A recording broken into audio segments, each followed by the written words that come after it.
Alright, today we kickstart the 4th season of We Start Stronger campaign, courtesy of the good people at Metropolitan. My name is Tbo-Touch and I'll be taking you on a journey that is quite sensitive. We don't like to talk about it.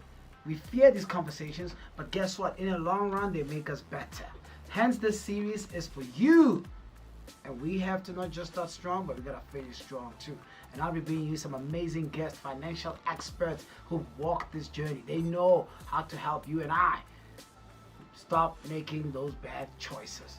My 2 guests will be hanging with me throughout the series, and of course we'll be unpacking the questions that you find hard and intimidating to tackle. The Touchdown 326 and the good friends of Metropolitan are here to make sure that 2024 we start stronger. Good afternoon, guys. How you doing? Hi, Touch. Good. How are you? Man, thank you for hanging out with me, and thank you for choosing the Touchdown, because we need it most. How was your holiday season? You had a good time? Rested a bit. Yeah. Went and visited family. I think that is one of the things that I look forward to December. Fantastic. Brother, We Start Stronger campaign. Tell my friends and myself, what is it all about? Thanks, Touch. We Start Stronger campaign is a campaign that we've been running for quite some time now with Metropolitan. Metropolitan has realized and recognized that most people make mistakes. True. And January. Oh, I'm one of them. And January is the time where we believe that together with your squad, your friends, and family, you can actually start stronger by getting advice, financial advice, psychological advice, and that's what we are all about. We Start Stronger is a campaign that we've been running for quite some time now. We've done print campaign, we've done even TV. This year we've gone to the airwaves through Touchdown. Come on.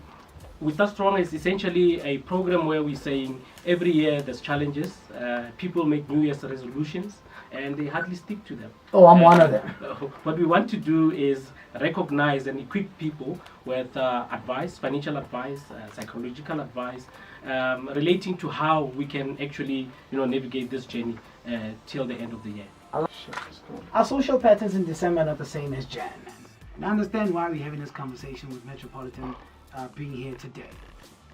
We go out more in December, and I feel like it's easy to tap that credit card. But come January, you can't be entertaining as you were. But what about those with peer pressure and still continue being Mr. Goody nice guy when you know it's tougher and the credit card is depleted? How do you deal with that? Because I struggle with the ability to say no. I find it hard to say no, and I think the reason why sometimes I deal with financial stress is because I say yes to what I should say no to. Yeah. So, Touch, actually, you have answered the question. Yeah. So the answer lies in being able to have boundaries, right? And remember, most of the time when you talk about boundaries, we talk about boundaries as I have boundaries le Rapule. Yeah. And I leave boundaries le Tbo-Touch. No, boundaries are actually meant for us. Right? And you are writing down and saying, you know what, I know normally I'm not in a good financial position, but I still put myself in this stress because, I don't want my friends to think like this. But you come back home and you're the one who has the most amount of stress. So you need to put down boundaries for yourself and say, you know what, I know I'm struggling right now and I want to fix my finances in 2024. So what I'm going to do is I'm going to give myself a limit. My limit is X amount. If it's 500 Rand and you know that is 500 Rand and you don't go beyond that, and perhaps you even go take it out, you withdraw it and you say, this is all I have. You sound like an amazing textbook that I read in university. Yeah, it's tough. With my friends. Yeah. With my friends, it's tough. But what's just tough? No, but you have to choose your battle. I get you. You have to choose your battles. Am I going to continue in this tough situation, not being able to say no to my friends, or am I going to say, you know what boundaries do I have? Mapalo, you are spot on. I hear you, and I want to give you a glimpse of my life. Yesterday I was playing golf. The 19th hole is where you buy drinks, okay? When you hit the ball in the water, you owe the rest of the team drinks. There are things that you didn't even budget, like you never budgeted for, but you find yourself overspent, and it might not be golf for you while you're getting your nails done. Yeah. And you bump into your friends, like, let's have a catch up. That catch up is cappuccino. It's something. It's an expense. It's lunch that you didn't plan. How do you I guess, maintain that strict discipline for the unforeseen miscellaneous costs? So Touch, if you playing golf, great example, by Yeah. the way. If you're playing golf and you are at the watering hole now, hole Yeah. number 19, and competitions and the things that have Ish. happened while you were playing, you Yeah. must also remember while you're playing, chances of you hitting a hole in one is there. So people get insurance for that, you know that, right? Yeah. But over and above that, you need to be that guy that says, my limit is this much, and outside of this, I am leaving. I've learned that a lot of us then stick around, and that's where we start thinking, do I have an extra 10,000? Yeah. Now, But okay. that's Then where the making problem- adjustments. Yeah. Yeah. I get that. There are parents who are struggling to even raise enough money for registration for university, let alone tuition. NEFSAS has applications after applications, and we know government is not going to subsidize every student that's deserving. To start strong, at least you got to get your foot in the door with your university, tuition costs, all of that. At what point do you think one should be more conscious of their spending during festive season to ensure that you've accumulated enough or you've saved enough? What I've learned, and I thank my wife for that. So prior to your Christmas shopping and the likes, Yeah. what we start doing is, if you want to buy clothes for the kids, Yeah. you actually buy them there. If you want to do your school uniform, you actually buy those things prior to you spending. And most schools that I've seen, I like that. School uniform before Christmas clothes. And the school books, uniform, stationery books, also. and, Yeah. and the likes before Christmas clothes. And then what we also see is there's a pattern now with even institutions of higher learning where you can actually deposit money upfront. You deposit money, Yeah. and then registration comes, they just debit from your account.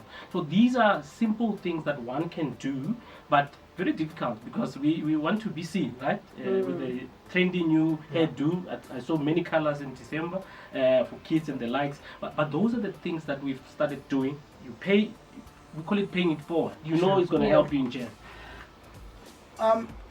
My creditors, I can't avoid them forever.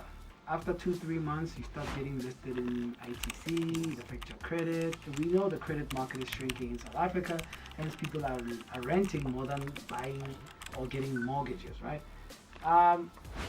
What are the most amicable way to confront your creditors and be able to, and be honest with your reality without losing your property or assets? The mistake that people make is they wait until you are getting the calls. What you should be doing as an individual, you call them first before the calls come in. Yeah. So, I mean, you know your financial situation better than anyone. And in that moment when you realize that, you know what, things are looking quite tight, you start calling them and saying, hey, can I make some sort of an arrangement for my bond, for my school fees, or whatever it is that you need to take care of. So if the onus is on you to call them before. And all the time, I promise you, people would rather have you paid them in bits and pieces than not to pay them at all. I hear you. Right? That's So important. really We need to do preach not that put gospel. your head in the sand and hope that it goes away. The You first don't. thing is just make that call and say, this is what I'm going I through. hear you. Can you help me? And I believe you me, even the Credit Act, by law, they should help Should you. help you. Mm. It's a legal requirement. I want us to touch on that later in the week because these are the things that people need to know. Yeah. We don't know the Credit Act. We don't even research enough. Yeah. We just know how to hide. Yeah. Yeah. And that's not a way to live That's and not the maintain way to good live. credit. And on top of that, don't be ashamed to downgrade. Yeah. One of the biggest challenges that people are faced with is the Batubatlaring syndrome. Yeah. The reality is, if I can't afford that German machine parked outside, I can take another German machine which is actually cheaper. No, trust me, I'm the king of downgrading. I've downgraded from 21-year whiskey to 15 years. But you're spot on. But It's also, I pride. think it's pride, but also one thing people forget about personal finance or money is that you're not going to be in this situation forever. Yeah. The longer you prolong the pain, Amen. Preach to you are not going to make Come it on. work. Yeah. Rather downgrade, work on your finances, know what you're doing, and you can always get back up. You can go back to your 30-year-old afterwards. you, because I want to understand more about the role of Metropolitan in helping us and the rest of our listeners, the rest of our viewers out there, everybody who's struggling like I am. with the correct financial IQ? Yeah, that's such an important question, Timos. Every single year, you know this all too well. We set either very audacious goals. This is the year I'm going to do this. And halfway through the year, you don't even look back at your goals. Nope. Right? So what Metropolitan is doing is saying, let's start with the mindset this time around. Most of the time, we start with the numbers. This is what you must be doing. But now we're saying, take a step back and say and reflect on why do I do the things I do with money, so that you can start saying, okay, you know what, I know my triggers, I know that this is my downfall, and you start interrogating that, and once you do that, you're able to actually take the advice I like that. down and say, you know what, I want to know, what book would you recommend? Speaking of the mindset, do you guys have a specific book that can embellish my knowledge to develop that mindset? Because you nailed it when you speak about the mindset. But I struggle sometimes. And if I cannot win it psychologically, I'm not going to win it in my pocket. You know what I mean? Yeah, 100%. Do you have any recommendations? So, Yeah. I think she's more equipped for that. Okay. No, I'm going to plug myself. I have a book called You're Not Broke, You're Pre-Rich. Oh, And one of the okay. first things with is mindset. If you don't get your mindset right, you're going to struggle quite a lot. But one of the things that I do is ask questions. It's a questionnaire about how did you grow up, and what was money spoken, how was money spoken of around your household?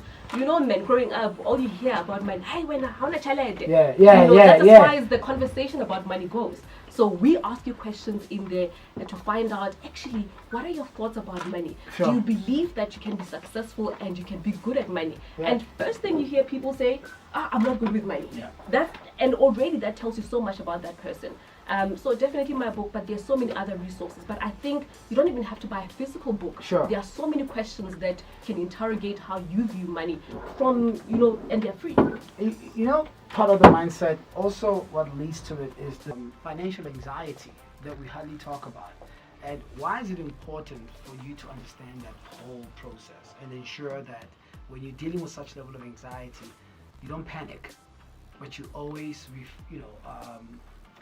find a way to refer to the right lessons, and this conversation, it could, mean something to someone out there, and they'll make reference of this dialogue on how best to make the right choices. The first thing that we need to understand is what is financial stress, what is financial anxiety. And once you start understanding what it is, it's as simple as you saying, I have this amount of money, will I be able to pay off my debts at the end of the month? That creates anxiety. Most people get anxious over, especially now, you had students in your studio a few days ago. Right. People are stressing about University. Hello. So that is essentially what financial stress is about. But the one thing that you need to do is equip yourself in knowing how to deal with financial stress. And there are several lessons, and you'll share that information with us. But one of the things is identifying that problem and knowing what the problem is about. I was in conversation with some of the team from Metropolitan to say the bulk of our audience, as much as they enjoy these campaigns that we run on air, all these specials come around. Let's look at November when you have the Black Fridays of this world. It's like we are conditioned to spend. And nobody's there at your corner when you are financially depleted. And I like to know if Metropolitan has some kind of financial rehabilitation programs to help people understand how to recover from bad choices. It'll be a good thing, even if you host it over 2-3 months, unless it's already there. So thanks for that, Touch. What we have is actually financial education programs that we run throughout the year with employers, with individuals. Okay. But one of the most important things that we've learned is every person that you meet will tell you that they do a budget. Simple as that. I budget, I do this, but the most important thing is sticking to that budget. And I think that's where the problem comes. So Do you stick to your budget? Because I don't. Be I honest tried. with me. I tried. We'll switch the mic off. Like, let's not be politically correct. Do you? I Mapalo? tried. I tried. I definitely try, and one of the things for me that has helped me is being truly and brutally honest with myself. Okay. I know I love eating out. Yeah. I know my spending habits, and Yeah. I make sure I know exactly what it is that I'm going to spend for that category. Sure. So most of the time we don't stick to our budget because we're not really honest with ourselves. Oftentimes people say to me, "Oh no, I do have a budget. I stick to it," or "I can't stick to it because things happen throughout the month." It's because like when you're on a diet, touch. Have you ever been on a diet? And it's so strict. Yes.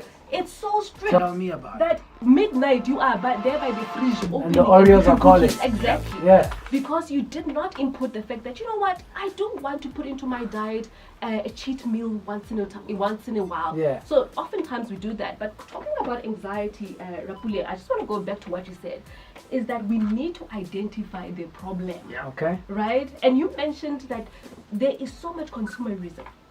Most of the time, we don't identify the problem. People say, "Oh my gosh, things are so tough, but you have not actually identified the problem. What is the problem? Is the problem that I don't have a lot of money going, to cover my expenses? That's always a problem. Right? Or am I the problem? Touch. Mm. Right? So identify the problem, then you can find a better solution. If you are making just a blanket statement that I have a problem or money is an issue, Yeah. you actually haven't identified like the that. problem, and therefore you will not get the right solution to that problem. I Identify like the that. problem, and therefore you will not get the right solution to that problem. I like that. But Rapule, you said something about the programs that Metropolitan has for staff, consumers.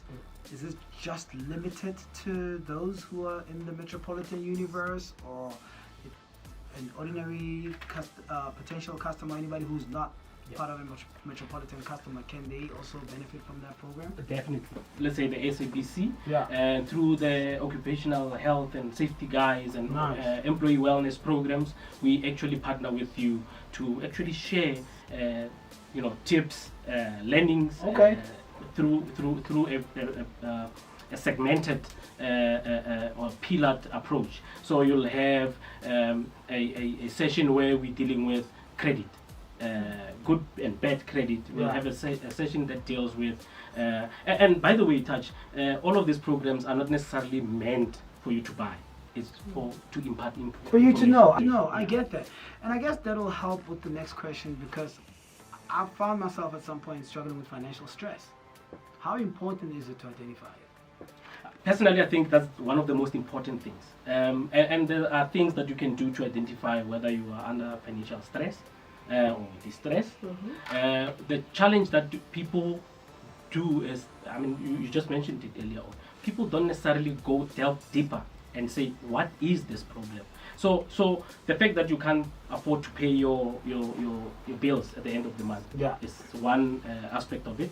The second one is you actually get chest pains when you're thinking of pay, you aches and pains. And the last one will be as simple as you continuously know that you have to go borrow money to survive. And that's where you know that things are really tough. Rapule, what about ducking and diving calls? Because there are people who Yeah. come month end, they do And now not this answer their phone. the call centers have become smart, guys. They don't longer call you from 011. No. They dial you from cell phone numbers. 06 So number. you gotta pick up that number. You gotta pick up that number. And ducking and diving doesn't help because it just delays the program, right? Right. So sometimes the truth of the matter is, if you take up that call and you explain that you are under financial distress, you actually have, many creditors have programs that you can fall into. They can delay your payment with 1 month or so. Even Metropolitan, they are, you can take a breather. We know in December other people don't necessarily pay their installments, and we call it a payment holiday. So those are things that are there, but you've been ducking and diving calls, so you won't get to know about those type of things. Absolutely. I'm hoping post this conversation we are able to take nuggets of what to do, what not to do.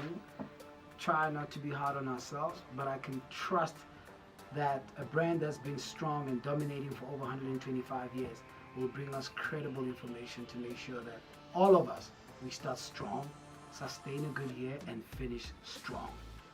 I want to thank you for being part of this dialogue, and I look forward to tomorrow's topic.